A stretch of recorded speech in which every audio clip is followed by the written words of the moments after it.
Bienvenue à toi sur cette vidéo. Je sais que beaucoup d'entre vous s'impatientent et commencent à se poser beaucoup de questions et c'est totalement normal. Qu'est-ce qui se passe réellement sur le marché? Pourquoi n'avons-nous toujours pas décollé malgré les liquidations massives qu'on a eues précédemment?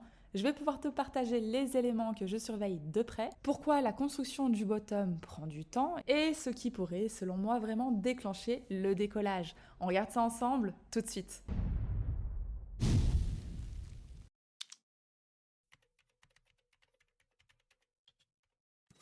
Alors déjà pour commencer, on va prendre le total market cap où on enlève Bitcoin et Ethereum. Et il est vrai que ça peut nous paraître long, mais on s'y attendait. Rappelez-vous, je vous ai dit que la phase de capitulation, qui est une grande phase, ne se fait malheureusement pas en une semaine. Et à mon sens, pour créer des bottoms solides, on a besoin de travailler les zones. Et je vais vous donner un peu ce que je vais pouvoir attendre sur l'ensemble du marché et vous répondre à la question, en tout cas pour moi, pourquoi n'a-t-on toujours pas décollé? Alors déjà, première chose, comme je vous le dis, on peut croire que la phase de capitulation dure éternellement, car au moment où on commence à chuter, et puis on se dit ça va bientôt se terminer, ben la chute continue davantage et continue encore, vient la panique, vient les mèches de liquidation, où là généralement on a une capitulation qui commence à se former, ce que nous sommes en train de vivre. Beaucoup de personnes se font liquider et généralement on a les personnes de deux manières. Donc dans un premier temps, effectivement, les liquidations qui font énormément mal. Et dans un second temps, on a la phase latérale et on a généralement les gens à l'usure. On se dit quand ça consolide pas, ça chute et quand ça ne chute pas, ça consolide et les gens perdent espoir et à ce moment-là, comme d'habitude, quand plus personne n'espère de hausse, on aura une hausse qui va pouvoir se produire et je n'ai jamais vu une hausse importante sur les marchés qui s'est passée parce que tout le monde l'attendait. Au contraire, quand tout le monde attend la hausse, c'est la liquidation qui survient par la suite. Et le risque le plus important que l'on va pouvoir retrouver, c'est pas quand le marché est assez plus bas. Bien sûr, on fait attention à la temporalité et je vais pouvoir revenir dessus, mais quand le marché est à 100 plus haut. Et généralement, comme j'ai pu l'évoquer sur la dernière vidéo, on a toujours cette psychologie inversée. Et je vais un peu pouvoir t'exposer mes scénarios et ma vision personnelle du marché. Donc déjà, dans un premier temps, on a eu cette première grosse liquidation. Donc, on a eu une période latérale. Généralement, vous allez pouvoir l'observer. Ce qui est important, c'est de faire croire aux personnes que l'on va pouvoir monter. Donc, beaucoup d'ordres vont pouvoir s'accumuler, histoire par la suite de venir liquider toutes ces personnes, chose qu'on a pu réaliser. Dans cette liquidation, généralement, il y a deux possibilités. Actuellement, on a laissé des mèches assez importantes. La première fois où j'ai vu ces mèches, je vous ai dit attention, et c'est toujours le cas. Pour moi, ce sont des mèches que l'on va pouvoir revenir retravailler. À part si demain, comme j'ai pu vous l'indiquer sur le canal Telegram, on a un big catalyseur haussier, et bien évidemment, on va pas s'en plaindre. Mais graphiquement, ce sont des zones qui ont besoin d'être retravaillées à nouveau, à minima retestées, ou même des fois on peut observer un excès baissier un peu plus fort avant de repartir. Et c'est ce qu'on a déjà eu plusieurs fois. Donc on peut le regarder, que ce soit ici, d'accord? On avait la mèche d'excès, on est revenu retest. On a eu une accumulation qui a été travaillée pendant un certain temps. Bon, le bottom s'est fait le 5 août. On est parti le 4 novembre. Ça ne s'est pas fait en un jour. Et entre-temps, oui, on avait des baisses qui continuaient après les mouvements d'impulsion. Le prix se fait travailler et les bottoms assez solides prennent du temps pour être construits. Et à la question de pourquoi le marché ne redécolle pas. Donc une chose qui est importante, c'est que Bitcoin est encore dans son accumulation. Donc un Bitcoin qui stagne et une Bitcoin dominance qui reste relativement haute. Donc il est normal qu'on n'a pas de décollage des altcoins pour le moment. On n'oublie pas qu'on est seulement début d'année 2025. On n'oublie pas également effectivement qu'on a de nouveaux intervenants et que les règles du jeu dans les formes d'accumulation peuvent également différer. En tout cas, quand on regarde les cycles passés, la Bitcoin dominance et sa cassure est intervenue, même si on avait eu de très belles performances début d'année pour 2021, pas avant fin mars comme on avait déjà pu l'évoquer, et 2017 pareil avec mi-mars. Et à mon sens, il y a bien quelque chose qu'il va falloir surveiller, il s'agit d'Ethereum. Alors je sais que beaucoup de personnes pensent que Ethereum est mort. Beaucoup de personnes également ont pu le comparer à Ripple en disant que Ripple avait pris la place d'Ethereum ou encore Solana avait pu prendre la place d'Ethereum. Mais il faut comprendre que Ethereum, en tout cas pour les cycles passés, a joué un rôle déterminant. Ça ne veut pas forcément dire qu'on aura la même chose pour ce cycle, mais je vais pouvoir vous expliquer mon raisonnement. C'est-à-dire que oui, on avait pu l'analyser ensemble pour ceux qui se rappellent qu'on était encore par ici, et on est venu chercher notre première target de prise de profit, d'ailleurs magnifique qui a très bien réagi, mais est-ce que pendant la performance de Ripple, on a eu une cassure de la Bitcoin dominance? Ben pour le moment, non. Est-ce que l'envolée de Ripple a fait envoler l'écosystème des altcoins, en tout cas pour les gros projets solides, dans leur ensemble? Ben pour le moment, non. Et un peu comme à l'image des altcoins dans leur globalité, à part certains outsiders qui restent relativement hauts, qui sont assez solides et qui ont eu des retracements, bon, par exemple Ripple, on a quand même eu un retracement de moins 50% quasiment, mais qui s'est très vite ressaisi, mais qui lui occupe également une mèche, hein, comme on retrouve sur l'ensemble du marché sur laquelle on va pouvoir revenir, et ben pour moi, pour le moment, le marché ressemble énormément à Ethereum.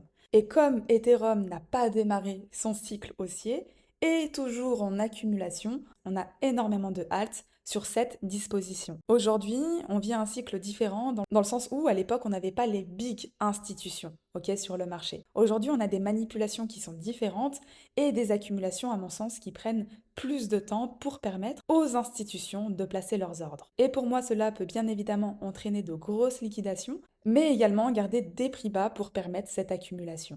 Et comme j'avais déjà pu vous le présenter, alors peut-être que pour ce cycle, ça ne se passera pas du tout de la même manière, et peut-être que ce ne sera pas Ethereum qui donnera le feu vert aux altcoins, c'est possible, et il faut le garder en tête, mais il est vrai que quand on regarde le marché dans sa globalité, on a beaucoup de confluences. Et comme on l'avait déjà vu, Ethereum nous donnait la cassure du top, même si on avait de belles performances en 2017 avant ce cycle, mais on n'avait pas les mêmes intervenants et on n'avait pas les mêmes enjeux à l'époque, et ça, bien sûr, faut le prendre en compte. La cassure s'est quand même faite en mars, et on a eu les grosses accélérations avril, mai, avant le retracement mi-année et la poursuite de sa dernière phase d'impulsion.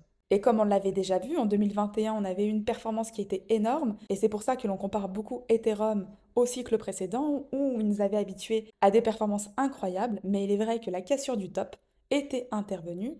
Bon, on avait essayé en février, retest, on n'avait pas clôturé au-dessus, mais à partir de mars, avril, on avait eu la découverte de prix et la cassure du top intervenait au même moment que la cassure de la Bitcoin dominance. Et donc pour moi, il est super intéressant de surveiller Ethereum.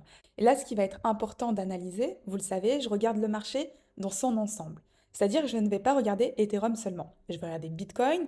Côté finance traditionnelle avec les indices américains, je vais également regarder le dollar et je vais essayer de faire un ensemble pour voir des zones potentielles et des zones de reverse. Et actuellement, avant de passer sur Bitcoin, ce que j'observe sur Ethereum, c'est qu'on a encore cette big mesh. Et cette mesh, pour moi, doit se faire retravailler à part, vous l'avez compris, si on a un big catalyseur. Et tant que ça n'est pas fait, et tant que je n'ai pas d'invalidation de structure, je reste sur mes gardes. Et quand je regarde par le passé, comme j'ai déjà pu vous le montrer, bah regardez le 5 août, on avait laissé une mèche importante. Par la suite, malgré qu'on ait eu une hausse, on est venu retest. On est venu retest le 2 septembre. On a travaillé pas mal de temps entre le 5 août et le top départ du 4 novembre. Bah, effectivement, on a pris du temps, mais on a donné une seconde jambe haussière très très forte.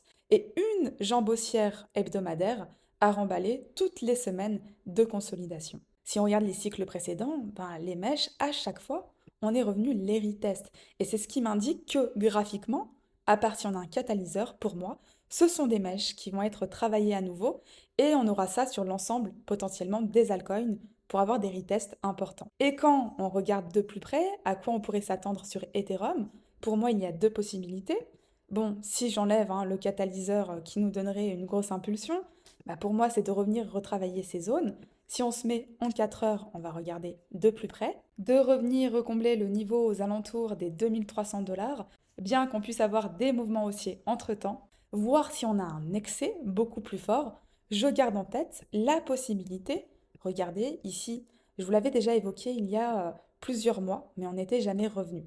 On avait beaucoup de liquidités sur ces niveaux et je vous disais, je fais quand même attention à ce niveau où on pourrait venir chercher la liquidité. On est venu une fois, deux fois, trois fois, donc soit là on fait le retest pour avoir le top départ, mais pour moi, si on s'y attarde, à un moment donné, on aura une prise de liquidité un peu plus forte et je n'exclus pas la possibilité de faire ça avant de repartir, histoire de nettoyer toute cette liquidité. Ce qui est également très intéressant, c'est au niveau de Bitcoin. Donc on l'a vu, Ethereum est loin d'avoir nettoyé sa zone, les altcoins dans leur généralité, et Bitcoin a quand même touché la zone que nous attendions sur les 93 700 que j'avais pu vous présenter. Personnellement, je l'ai tenté en trading, je me suis déjà sécurisée. Et également, je disais au club ce matin que le rebond sur Bitcoin pouvait également donner de beaux rebonds sur les altcoins. Mais ce qui m'embête, c'est qu'on est venu sur Bitcoin sur la zone que j'attendais, court terme, mais pas sur les altcoins. Ce qui m'amène à penser que par la suite, pour avoir les retests sur les altcoins, on pourrait, à part si on a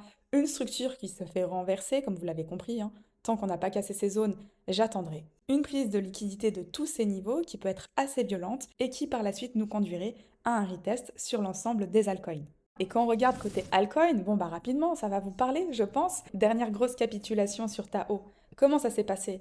Bah, la phase de capitulation, bon, qui est assez longue parce qu'il y a plusieurs phases, d'accord? Il y a la phase de panique avant où on commence à vendre, on se dit bon, c'est un petit retracement, là tout le monde rachète, tout le monde rachète, tout le monde rachète, et tant que tout le monde rachète, on liquide jusqu'à trouver une vraie capitulation sur le marché. On nous donne un fameux bottom, on pense que c'est le bottom, on monte, on n'arrive pas à casser, on vient chercher la liquidité sur le dernier point d'intérêt, le seul hein, qui était là en daily sous cette structure. Liquidité, ici on avait des acheteurs, des acheteurs. On vient sortir tout le monde et c'est pour ça qu'on avait paramétré ce buy limit. Hein. Également bah, pour cette figure de liquidité, mais qui était dans une analyse globale. Bon, on sort tout le monde, on se dit bon c'est encore un piège comme on l'a eu ici, ici encore ici, plus personne n'espère. On nous donne la remontada et le retest, sauf que ici bah, tout le monde a énormément peur et on se dit qu'on peut aller beaucoup plus bas et ça fait partie des scénarios bien évidemment. On a un M qui se met en place, le fameux M de McDonald's qui doit nous donner la chute. Eh ben non. On a le top départ quand plus personne n'y croit et c'est toujours de cette manière. Et actuellement sur Tao, c'est vrai que c'est ressemblant, d'accord? On avait chute sur chute, chute qui se fait racheter à chaque fois. On vient liquider tout le monde avec cette mèche qui a fait assez mal. Bon, qui a été rachetée hein, très fortement, on le voit bien. On a fait quasiment un plus 90%, quasiment. Donc c'est une grosse hausse qui s'est quand même manifestée. Et il est normal par la suite bon, d'avoir des retracements et des retests. Donc on peut encore monter, hein, nous donner des rebonds, notamment sur la zone sur laquelle nous sommes sur Bitcoin. Mais moi, tant que je n'ai pas de structure invalidée, je conserve par la suite la possibilité de venir retravailler les zones inférieures. Par exemple, Aave, c'est la même chose. Donc on le voit bien sur le marché dans l'intégralité, et Ethereum ressemble à ça fortement actuellement. Ben, on a créé beaucoup de liquidités basses, beaucoup de liquidités hautes, d'accord? À un moment donné, on va venir chercher ces liquidités, et pour moi, cette mèche peut encore être travaillée, d'accord? Sortir tout le monde d'ici. Donc peut-être on aura le rebond avant de le faire, c'est possible, mais par la suite, j'attends un travail des niveaux inférieurs. Et on a besoin de travailler de cette manière pour construire deux bottoms solides, et on l'a vu, ça ne se fait pas en un jour. Si je repasse sur Tao, rappelez-vous, d'accord? Ici, on était le 5 juillet, on a eu la prise de liquidité le 5 août, donc un mois s'est écoulé, et avant le top départ, ben, on l'a fait le 5 septembre. Et en fonction des crypto-monnaies, bon, bah, certaines tardent avant de partir, d'autres partent avant, mais on le voit bien, ça ne s'est pas fait en une semaine. Et on a d'autres crypto-monnaies qui résistent plutôt bien. Bon, bah Ripple, comme on a pu le voir tout à l'heure, on retrouve la fameuse mèche, à part si demain j'ai une cassure de structure, et là j'aviserai, mais tant que ça n'est pas le cas, j'attendrai une construction qui va pouvoir s'opérer sur ces niveaux. Et bien sûr, le dollar que l'on continue de surveiller, je vous avais fait une vidéo à ce sujet, je vous expliquais un peu les raisons économiques qui étaient derrière, qu'on avait une politique monétaire totalement différente, des enjeux totalement différents, mais que dans nos deux cycles, Donald Trump souhaitait avoir un dollar un peu plus faible, notamment, je vous avais expliqué, pour renforcer la compétitivité des entreprises américaines. Et quand on regarde, bon, ça s'était fait après l'investiture de Donald Trump, ça a été fait assez rapidement, hein, c'est vrai. Et actuellement, on avait deux niveaux importants, ce premier niveau, ce second niveau. Et en tout cas, ce que l'on va pouvoir surveiller, c'est une cassure à minima du niveau des 105 court terme pour avoir par la suite un début de structure qui va pouvoir s'inverser. Et lorsqu'on observe l'indice du dollar, bah, à chaque fois que nous étions sur les plus bas, nous étions également sur les plus hauts niveaux crypto-monnaie. Ça ne veut pas dire que ça se passera de la même manière, mais en tout cas, ce sont différents graphiques que l'on peut incorporer dans notre analyse globale et que l'on peut continuer de surveiller. En tout cas, moi j'en ai terminé pour cette courte vidéo. J'espère qu'elle a pu te plaire et comme d'habitude, je te dis à très vite pour les prochaines.